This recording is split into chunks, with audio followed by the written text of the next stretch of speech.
पेड़ थे अकड़ावक्र मुनि।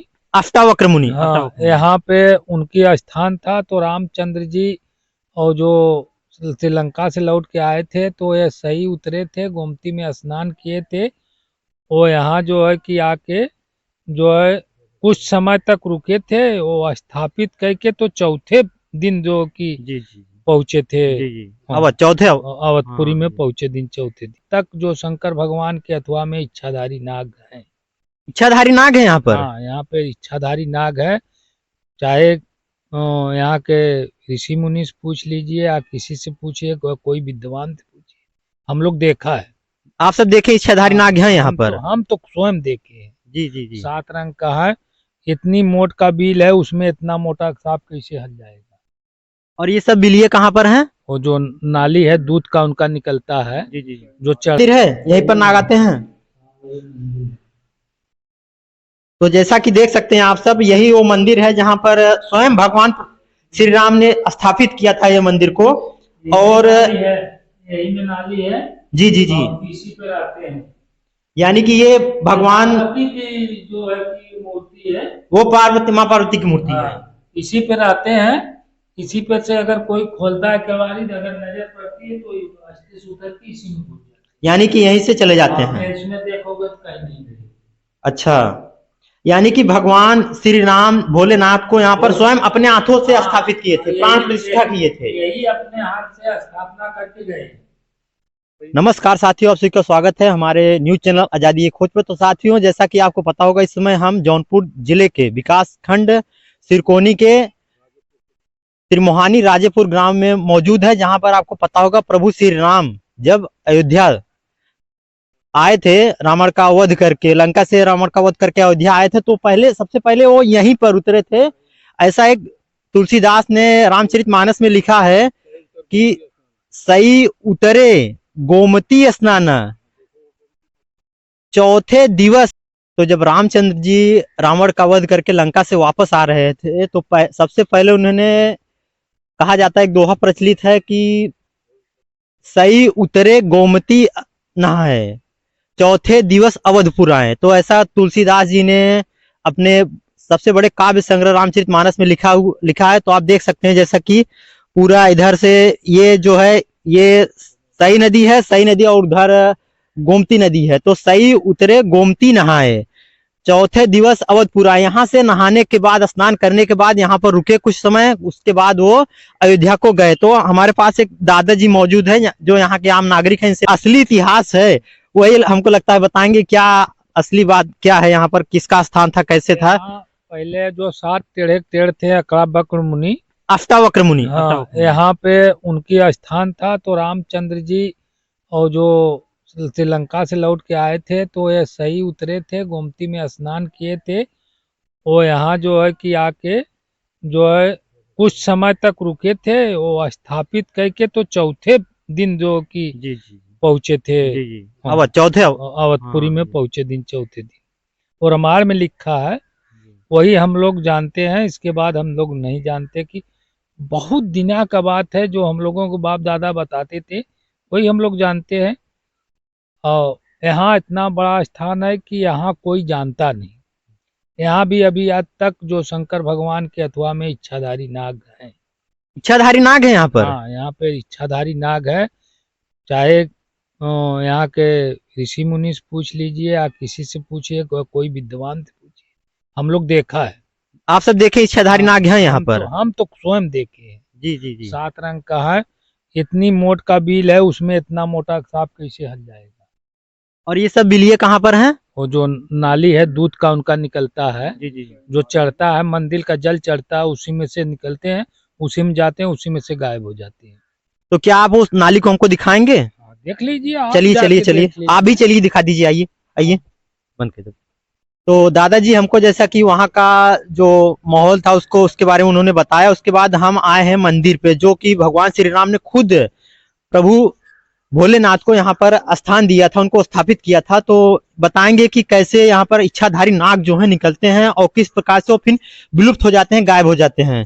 तो दादाजी दिखाइए कहाँ पर है वो नाग।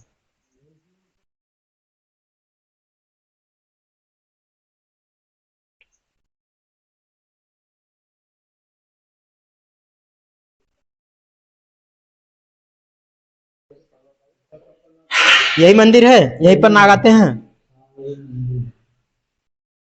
तो जैसा कि देख सकते हैं आप सब, यही वो मंदिर है जहां पर स्वयं भगवान श्री राम ने स्थापित किया था ये मंदिर को। और यही में नाली है। जी जी जी, और इसी पे रहते हैं। यानी कि ये भगवान पार्वती की जो है की मूर्ति है, वो पार्वती, माँ पार्वती की मूर्ति है। इसी पे रहते हैं। इसी पे से अगर कोई खोलता है केवाड़ी, अगर नजर पड़ती है तो अस्थि से उतर के इसी में घुस जाता है। यानी कि यहीं से चले जाते हैं। इसमें देखोगे तो कहीं नहीं मिलेगा। अच्छा, यानी कि भगवान श्री राम भोलेनाथ को यहाँ पर स्वयं अपने हाथों से स्थापित किए थे, प्राण प्रतिष्ठा किए थे। यही अपने हाथ से स्थापना करके गए श्री राम खुद। हाँ जी।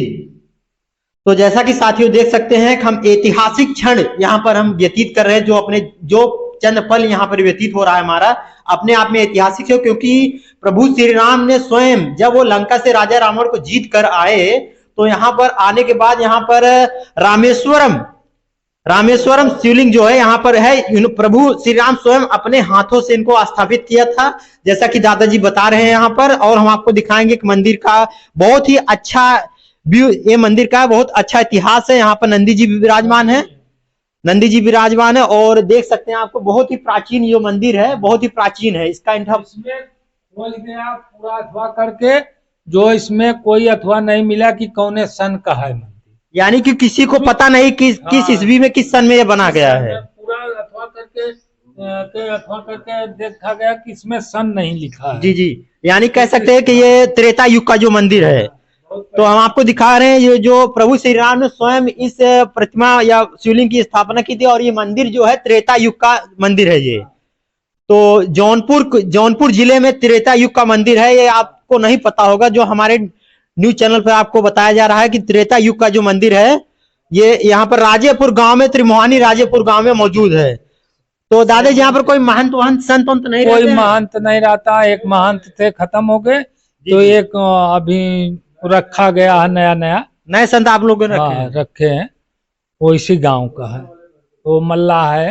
अच्छा, वो अकेला है, उसी में रहता है, अपन पूजा पाठ करता है।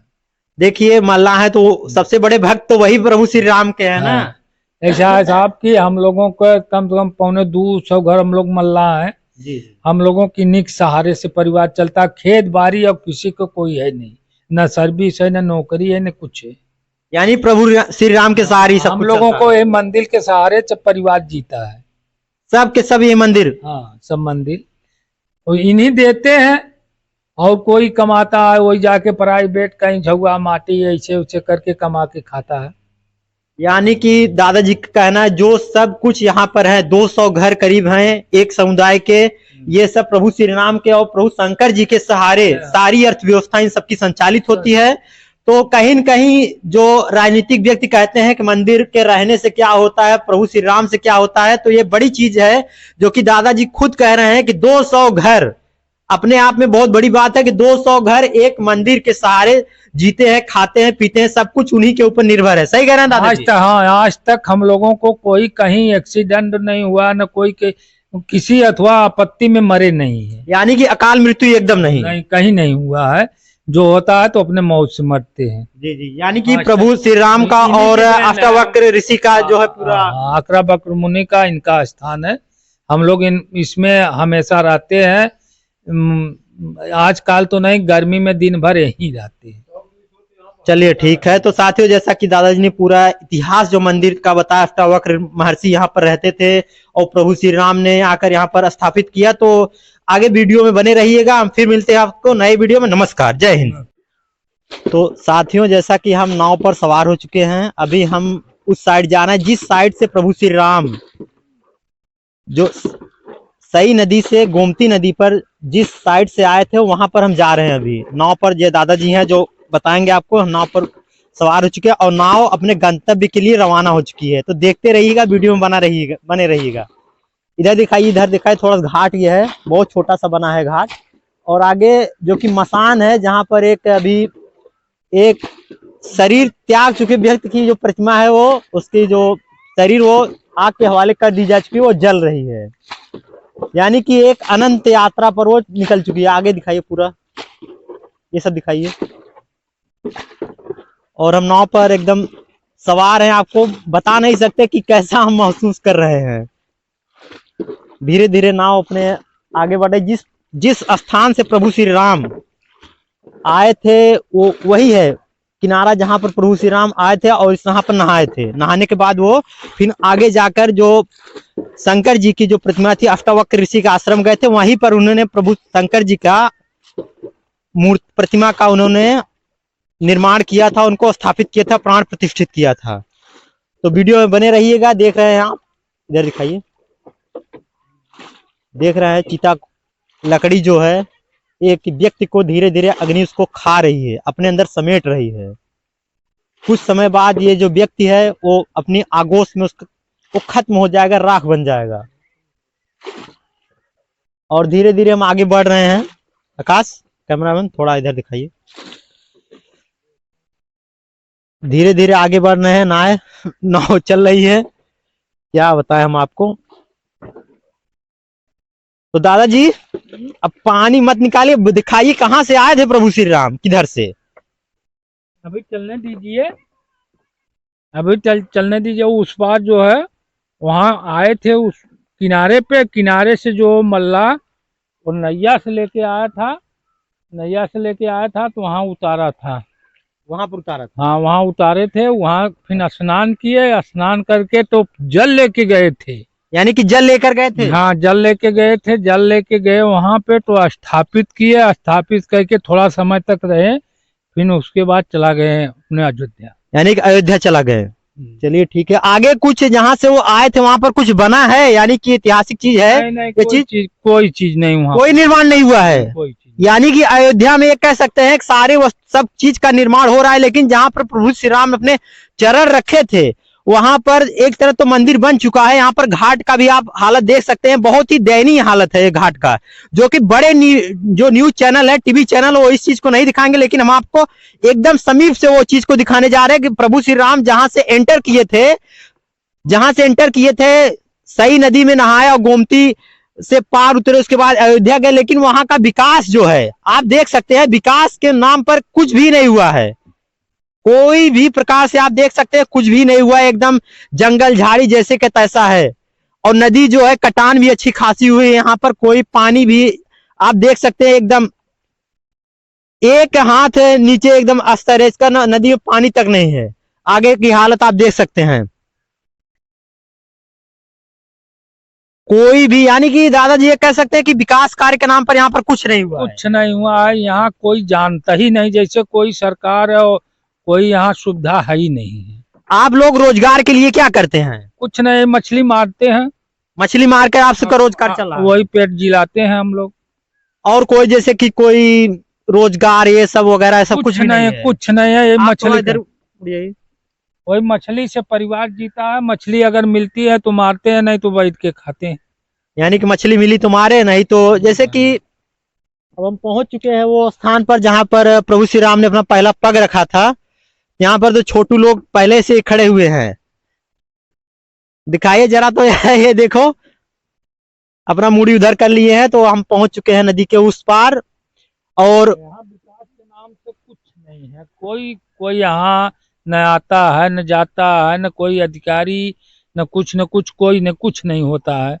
यहाँ सब जो आते हैं अपने मन से चले जाते हैं, विकास करेंगे विकास करेंगे, विकास करते नहीं।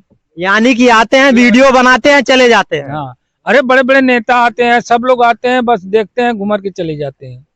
यानी कोई जब सरकार बदली, इसमें बाबा की सरकार है, तो आप लोगों ने कभी गुहार नहीं लगाया कि बाबा जी यहाँ पर विकास होना चाहिए? अब बाबा के हम लोग कैसे पहुंच पाएंगे भाई, हम लोग को उतना जानकारी नहीं, पढ़ा लिखा नहीं, हम लोग एक बेवकूफ आदमी मछली मारने वाला कहाँ से पहुंच, हम लोग बेवकूफ आदमी मछली मारने वाला कहाँ बाबा के यहाँ पहुंचेंगे। चलिए ठीक है, 22 तारीख को प्राण प्रतिष्ठा होने वाली है। अभी हम उस पार से इस पार आ चुके हैं जहां पर प्रभु श्री राम आए थे। देखिए हमारी नाव धीरे धीरे किनारे को लग रही है। बैठे थे उस पार गए थे। आइए आइए, इधर आइए, आप भी आइए।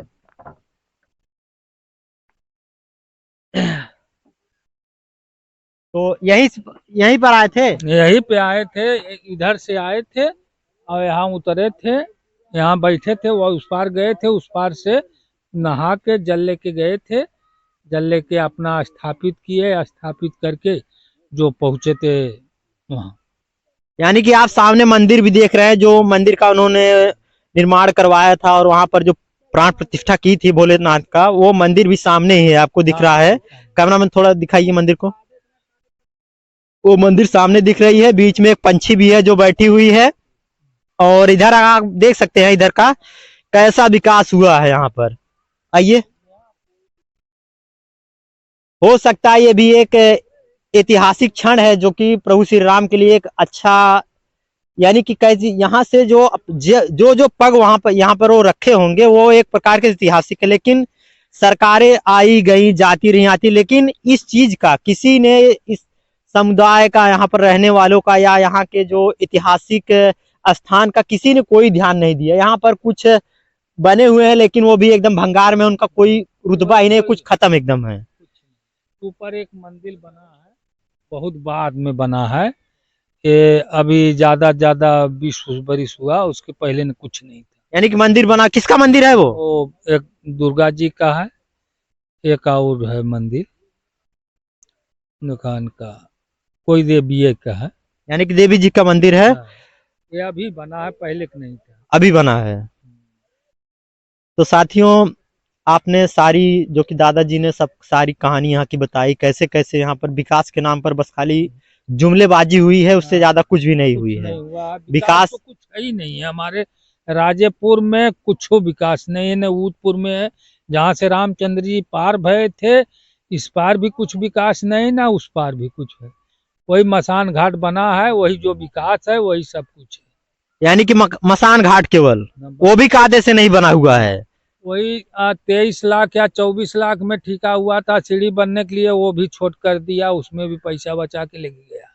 23-24 लाख का ठीका हुआ था, वो तो लगता है 2-4 लाख में हो गया है। हाँ वही है, चाहे जितने में बना है, चाहे जो कुछ है, उसमें बोर्ड नहीं लगा है, बोर्ड उधर है। यानी कि वहां पर बोर्ड नहीं लगा है, कितनी लागत लगी है, इसमें क्या हुआ है, ये सब जो लिखा रहता है पैमाना, कि यहाँ पर बोर्ड भी नहीं लगा है। बहुत सारी पैसा लगा, कितना नहीं लगा, वो वही है। एक अभी जो है कि अगले साल बना था सीढ़ी, बस उसके अगले साल, उसके पहले वो भी नहीं था। यानी कि सुविधाओं के तौर पर यहाँ पर कुछ भी नहीं है। यहाँ पर प्रभु श्री रामचंद्र आए थे, ये त्रिवेणी, वो जितनी है सब मसान घाट से लेके सब हमारी जमीन है। यानी कि आपकी खुद की जमीन है? हमारी खुद की जमीन है, हम लोग को उनके नाम पे दान कर दिया। दान कर दिए? हाँ, हम लोग सोचते हैं कुछ नहीं होगा, भला भगवान के नाम से दान कर दे। चलिए ठीक है, भगवान ही सब कुछ है, तो देखते रहिएगा। हमारे सहारे हैं, उन्हीं खाना पीना हम लोगों को, उन्हीं के सहारे से उन्हीं के परिवार जीता है, तो क्या करेंगे, दान नहीं देंगे? तो सरकार कुछ नहीं देती? जब भगवान सब कुछ दे रहे, सरकार नहीं देती? सरकार कहाँ दे रही है हम लोगों को? 5 किलो राशन मिलता है। 5 किलो राशन से क्या होगा, पेट भरेगा 5 किलो राशन से? बताइए, 5 किलो एक महीना में राशन कौन खा सकता है? तो 5 किलो पूरा मिलता है, कटौती हो जाती है? कटौती तो नहीं होता, 5 किलो मिलता है। 5 किलो से भोजन पूरा होगा गेहूं या चावल से? नहीं, पूरा तो कुछ तो चाहिए, दाल चाहिए, सब्जी चाहिए, नून चाहिए, तेल चाहिए, सब कुछ तो उसके ऊपर है। खाली गेहूं खा के जियोगे? तो रोजगार के लिए यहाँ पर केवल मछली मारना है, 5 किलो राशन से वो भी नहीं पूरा होता। तो सरकार, योगी सरकार को ये चीज सोचना चाहिए और रोजगार के लिए अवसर विकसित करना चाहिए, यही हमारा कहना है। और हमारे चैनल का यही एक विचारधारा भी है कि समाज में सामंजस्य स्थापित हो और सरकार कुछ ऐसा नियम, कुछ ऐसे कानून लाए जिससे कि राष्ट्र और देश और राज्य का, ग्राम का एक जमीन स्तर से विकास हो, जो यहाँ के ऐतिहासिक चीजें हैं उनका भी अच्छे से विकास हो। तो साथियों, इन सभी बातों को हम विराम देते हुए आगे वीडियो में बताएंगे कि यहाँ पर, यानी कि ये जो वीडियो आपको 3-4 भाग में आएगा, यहाँ पर एक एक चप्पे चप्पे की चीजें हम आपको बताएंगे।